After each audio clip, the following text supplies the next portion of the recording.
दुनिया को जब अंग्रेज हमारे देश को छोड़ के गए, अंग्रेजों ने जाते जाते कहा था कि ये तो हम थे जो 100-125 साल तक भारत के ऊपर हमने राज करके भारत को एक साथ रखा।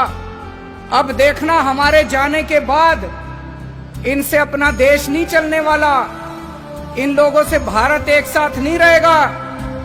ऐसे अंग्रेजों को भी लग रहा था, पूरी दुनिया को लग रहा था।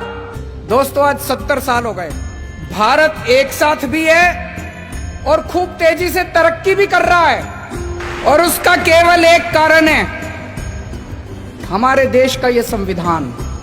ऐसे देश का संविधान लिखना जिसमें इतने सारे धर्म थे, इतनी सारी भाषाएं, इतनी संस्कृति, इतनी जाति, इतनी विविधता, ऐसे देश का संविधान लिखना कोई आसान काम नहीं था। बाबा साहब अंबेडकर ने पूरी दुनिया के संविधान पढ़े, सारे देशों के संविधान पढ़े, जहां से जो जो अच्छा मिला वो सारा उन्होंने इस संविधान के अंदर डाला, और इतना शानदार संविधान बाबा साहब अंबेडकर ने हम लोगों को दिया। संविधान में लिखा है बराबरी का अधिकार होगा। अभी तक यहां इतने सारे बच्चे बैठे हैं, अगर कोई बच्चा गरीब घर में पैदा होता था और कोई बच्चा अमीर घर में पैदा होता था, क्या उनको बराबर की शिक्षा मिलती थी? नहीं मिलती थी। तो क्या बराबरी का अधिकार था? नहीं था।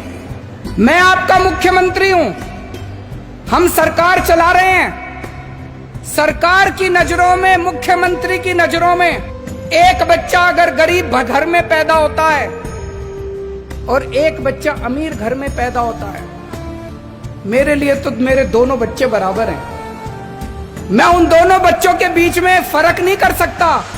तो इसीलिए जब हमारी सरकार बनी, हमने अपने सामने सबसे पहला लक्ष्य रखा कि इस गरीब के बच्चे को भी अच्छी शिक्षा दिला के रहेंगे हम लोग।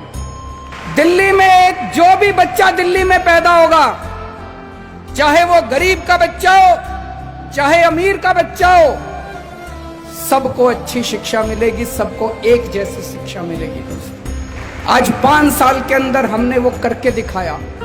बाबा साहब अंबेडकर का एक सपना पूरा किया हम लोगों ने। हमारे संविधान में लिखा है जीने का अधिकार होगा।